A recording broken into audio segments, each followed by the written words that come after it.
Welcome, market participants, to another Three Things in Credit. I'm Van Hesser, Chief Strategist at KBRA.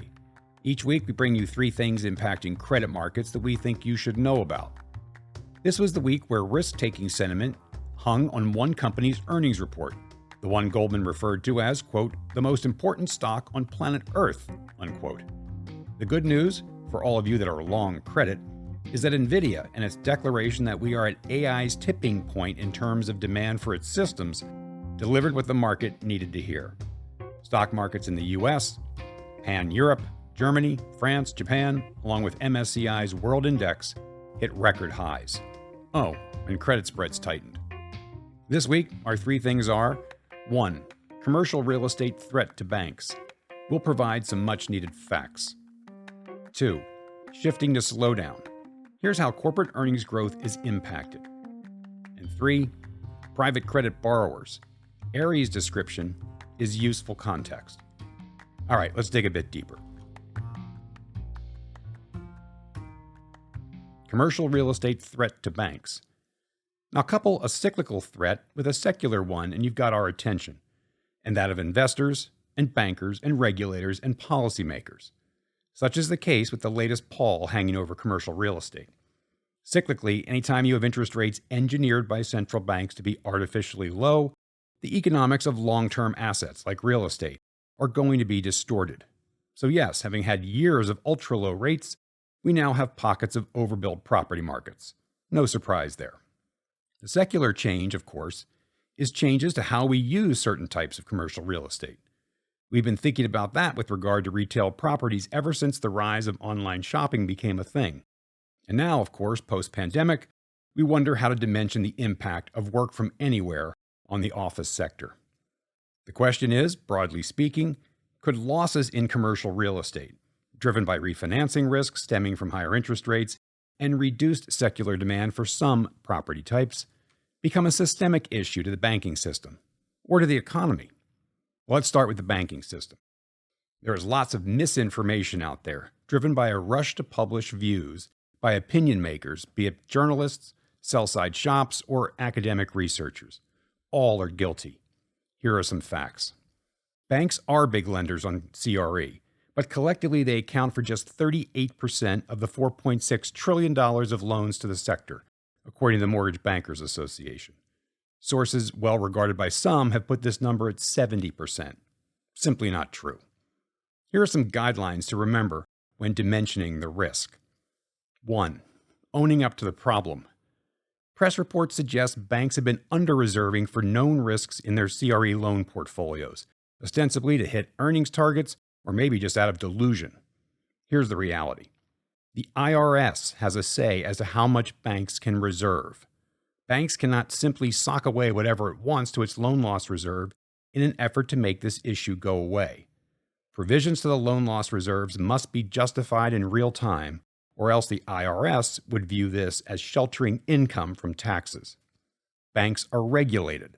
Though far from perfect, banker risk ratings and valuations are reviewed and adjusted by regulators. It's not easy to hide problems, not in this country. 2. Patience, please. CRE losses take a while to materialize and bleed out over time. The process typically includes a restructuring of terms and, if warranted, a lengthy period of collateral liquidation. Post the GFC, CRE losses bled out over 4 years. And 3. Useful context. Banks have 3 lines of defense against loan losses: earnings, loan loss reserves, and capital.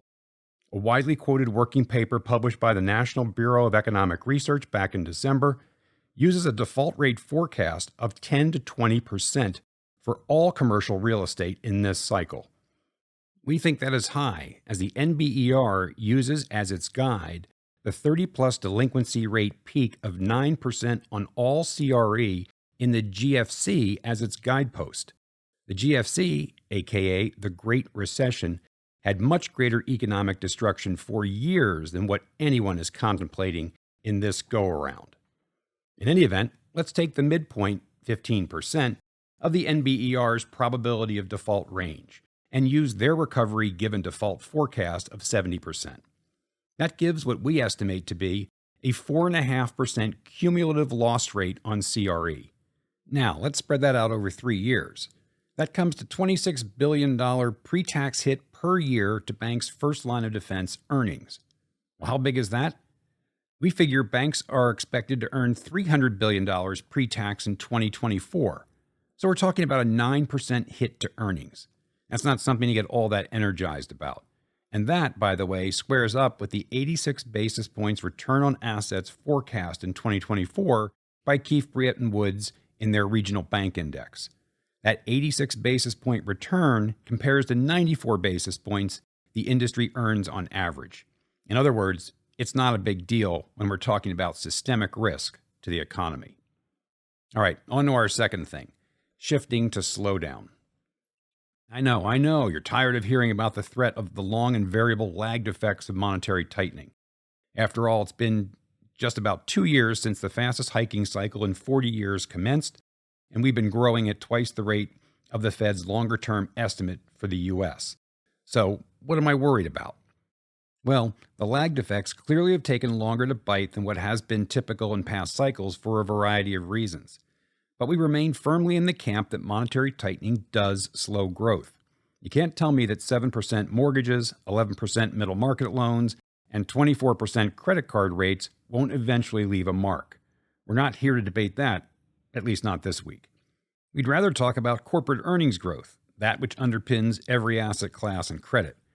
Unlike consumers, where some meaningful percentage are delusional about their ability to spend when the cycle turns, businesses tend to be more grounded, more pragmatic, maybe because they're reliant on the vagaries of capital markets and banks in order to finance their growth. So we've been through the earnings recession, mild as it was, caused largely by inflated costs that exceeded inflated income. Now we're coming out of it. The question really is, coming out of it into what exactly? Well, into the growth trough that figures to lean on the top line. That should put pressure on margins, which in turn pushes managements to be cautious on costs. So how are these colliding forces faring? Well, the top line for the equal-weighted S&P 500 is expected to be up 3% in 2024, with earnings growth coming in at 5%. To get there, we picked up these tidbits. Firms are talking on earnings calls about cost control and resource reallocation more than ever, according to Morgan Stanley. We've talked in the past about how this slowdown has been as well telegraphed as any, and that has allowed managements to implement cost control strategies. And that should dampen the effects of slowdown. And sure enough, EBIT margins are expected to expand in 2024 from 10% in 2023 up to 13%. And that gives us comfort that positive earnings growth is possible. The resource reallocation story is about redirecting spend into technology in order to enhance further productivity. There, I worked NVIDIA into this bit. I'd say further because surging productivity is happening, and it's helped keep growth elevated and unemployment low in the face of monetary tightening. At the end of the day, proactive measures by managements, thoughtfully cutting costs and achieving greater productivity through enhancing technology are important elements in keeping this soft landing soft. All right, on to our third thing. Private credit borrowers. We read through the transcript of a fireside chat between Craig Siegenthaler of Bank of America and Mike Arrighetti, co-founder and CEO of alternative asset giant Ares Management. Mr. Arrighetti made a credible case in laying out the type of companies that Ares lends to. This coming at a time when many are wondering just how risky this latest iteration of private credit is. He starts with the logical opportunity set. 30 million small to mid-sized businesses in the U.S., 18,000 of which have revenue in excess of $100 million. The average EBITDA margin in Ares' book is 20 to 25%, so think of the opportunity set for private credit to be those 18,000 companies producing EBITDA of, call it, $25 million. In Ares' U.S. portfolio, the average EBITDA is $150 million and the median is $50 to $60 million. By Mr. Arrighetti's estimation, Ares is doing business with the top 1% or maybe half of 1% of middle market companies in terms of size and sophistication. Not surprisingly, he takes issue with those that suggest private credit lenders like Ares are taking what he calls profligate risk. He goes on to point out that the loan to value in his portfolio is 43%, and that private credit's model of long-duration, unlevered, match-funded pools of capital is a prudent way to fund the middle market. Not every lender in private credit will be as advantaged as Ares, but the points Mr. Arrighetti makes are valid and should make investors and policymakers comfortable that this model is sensible and represents positive evolution in the capital markets.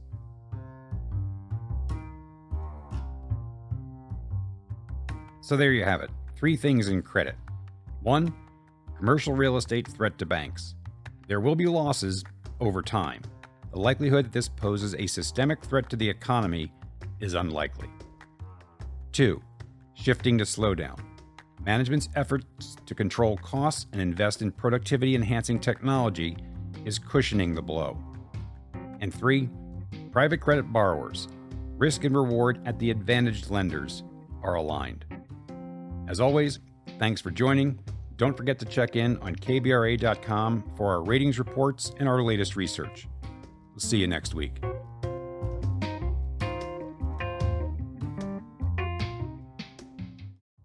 Hello, listeners. Join me, Van Hesser, KBRA's chief strategist, for in-depth conversations with credit experts in my new monthly podcast, Leading Voices in Credit, where I'll interview market professionals on the latest trends in credit markets. That's Leading Voices in Credit with Van Hesser. Subscribe now.